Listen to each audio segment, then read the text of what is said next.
It's Crystal. It's your red-pilled brown girl coming at you. Serious topic today. Most of my other stuff be serious, but this one is a little deep. I wanted to just kind of give my perspective on the Tucker Carlson President Putin interview. I really am so glad that Tucker, I can imagine the pressure that he went through to even have this interview, but I'm glad that he did. I'm from the hood, y'all. I want to hear what, if y'all getting in a beef, you know how it is. Like you getting in a fight and you got friends. You're like, hold on, let me hear what they got to say. And they be like, oh, let me tell you this and then you be like, okay, but I need to go hear what, you got to hear both sides.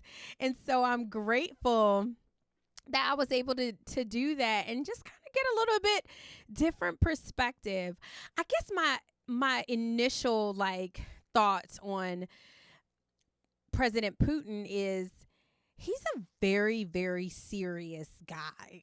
He's very intense. He is when you imagine somebody is president of a nation, he's it. I mean, he's really stoic, very calculated, thoughtful in his approach. He's not giggly. He's not happy. He's not sleepy. He's just, very, very intentional with all his words. He's very careful to what he has to say. And I know people say that he's an evil dictator. I've heard Candace Owens say this before, but I don't think, she's the only one that says it. I'm a gut player and my gut doesn't say evil. I don't know, you guys.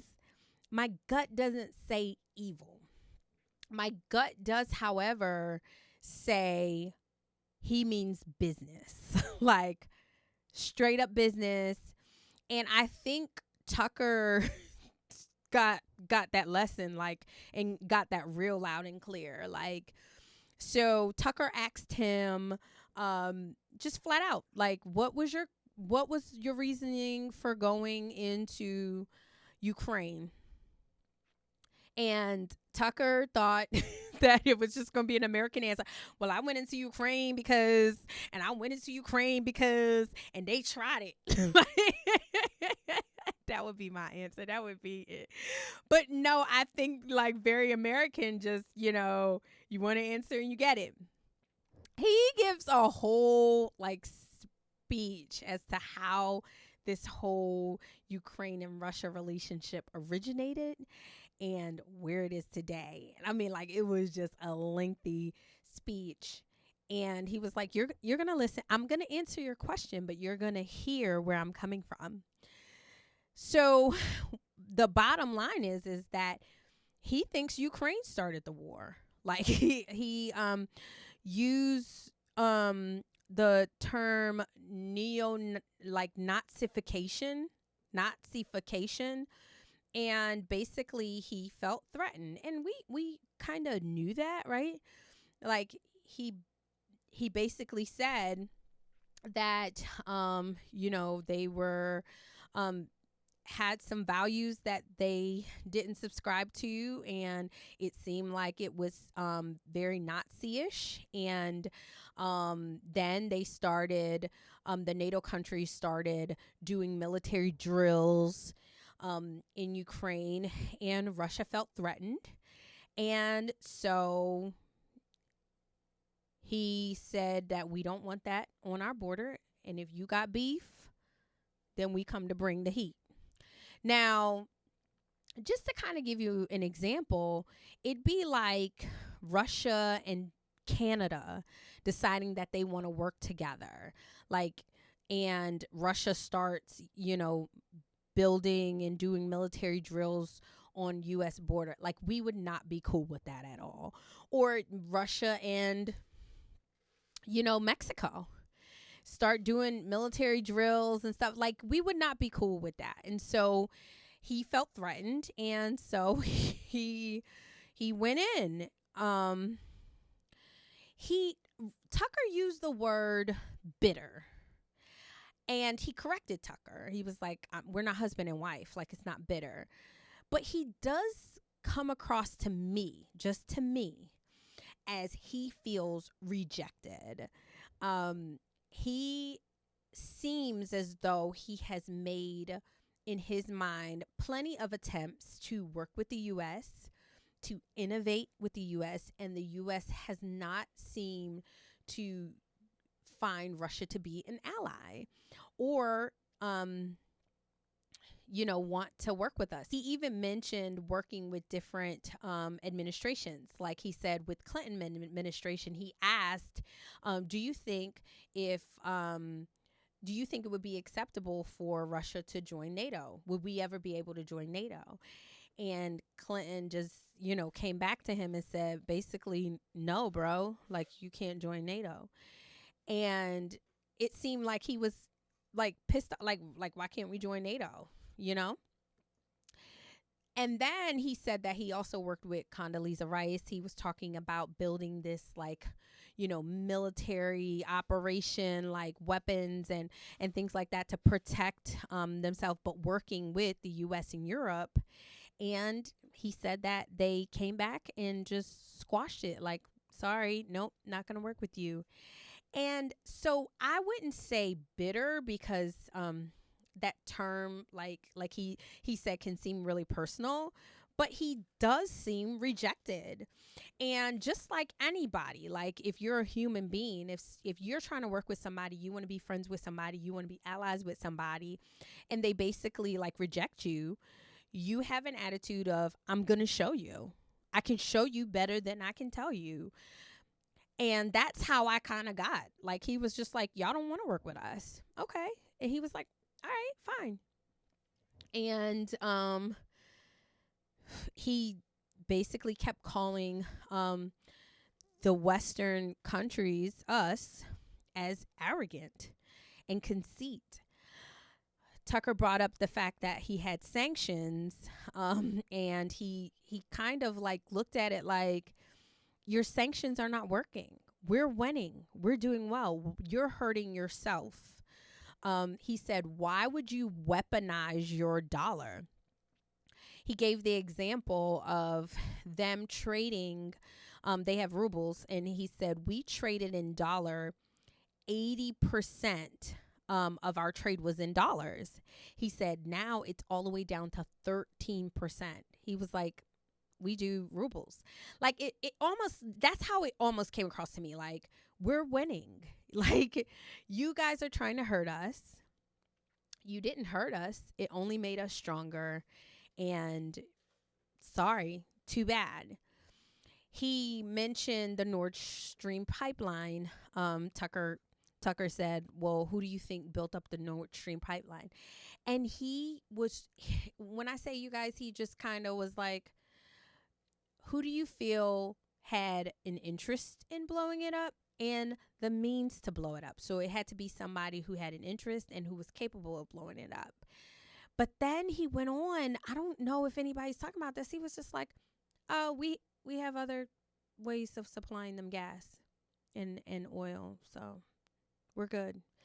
And Tucker mentioned, well, Germany is our allies, and he was like, yeah, it's costing Germany more, but Russia's good.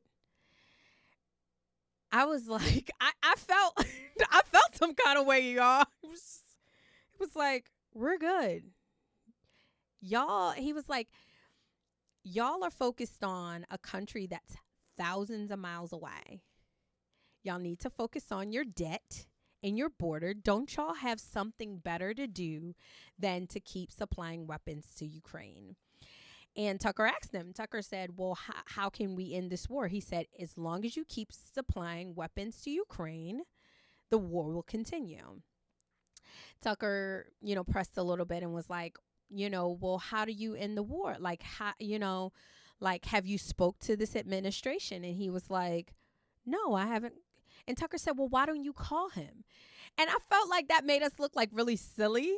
I know people, like, I'm from New York, so I know people like him. He was like, why would I call him? He was like, what do you want me to say? Oh, I'm afraid. Please stop. Please stop. He said, I'm not going to do that. Like, He was just like, y'all want beef? Like, just keep it going. Like we should be worried that he's just unfazed, unbothered. And he said that, like, you know, you guys are focused on the wrong thing. He said Russia is focused on the interest of their homeland, and we will protect it till the end. Which made me think, like, maybe he continued building all of those weapons and stuff that he was trying to build with us. Like, it's just so, like, it's so sad because it just seemed like a person that if we were going to have allies, like, that kind of seems like the person that you will want to not be your enemy. Like, he's been the president for like 20 years. Like he he knows a lot. He certainly knows a lot more than we know. And I just, like, it didn't scare me as much as it just concerned me, because he even said that our leaders, he said, are incompetent. He said it's so arrogant to not think that the whole world is moving on with or without you guys. He was like, the US hasn't realized that the world is changing, and the change in the US is either going to be quick and painful or slow and gradual. But basically, like, you guys are not going to be the biggest superpower anymore. That's kind of what he was like. I was reading between the lines. Like, he was just like, oh yeah, I'll show y'all. Y'all don't want to work with me? I'll show y'all. And then Tucker kind of got a little altruistic on him a little bit. Like, well, you guys are a Christian nation. Do you see this as an act of God? Like, aren't Christians commanded to love? And he was like, I'm not. He was like, no. He was like, Americans, y'all do religion a little bit different. It's not rolling over the ground for me. He said it's laws, like, the law of gravity. What goes up must come down. He basically said, like, if you attack Russia, we have the right to protect our homeland, our family, our families, and our way of life. Like, he was like, we have that right. And he was like, this don't got nothing to do with God, y'all. He was like, this ain't got nothing to do with God. I just kind of feel like sad for us, because our leaders, like, you immediately, when President Putin is in the room, you immediately know daddy is home. Like, he is strong. And I just kind of feel like that's what's missing for us. Like, you just don't feel safe. Like, when dad's home, you feel safe. You feel protected. You know that nothing is going to happen to you, that they got your back. Everything that you need is going to be taken care of. And unfortunately, like, I felt kind of envious of that. I feel like our government has just kind of abandoned us, and we got a bunch of buffoons in Congress and arguing about trans rights and, Palestine and, everything except our interests and our future and our schools and our children and our way of life. And, like, we gotta get it together. We're severely going to be left behind. And I guess that was my biggest takeaway. That was the biggest takeaway, is it's like, what are we doing here? So I don't know. Let me know what you think. If you've watched it, tell me your thoughts. I'm glad I got to share it with you guys. Like, share, subscribe, comment. If you haven't seen it, watch it. It's good to just contemplate on. But they know something we don't know. We better get hip to it real quick. All right. Until next time, peace.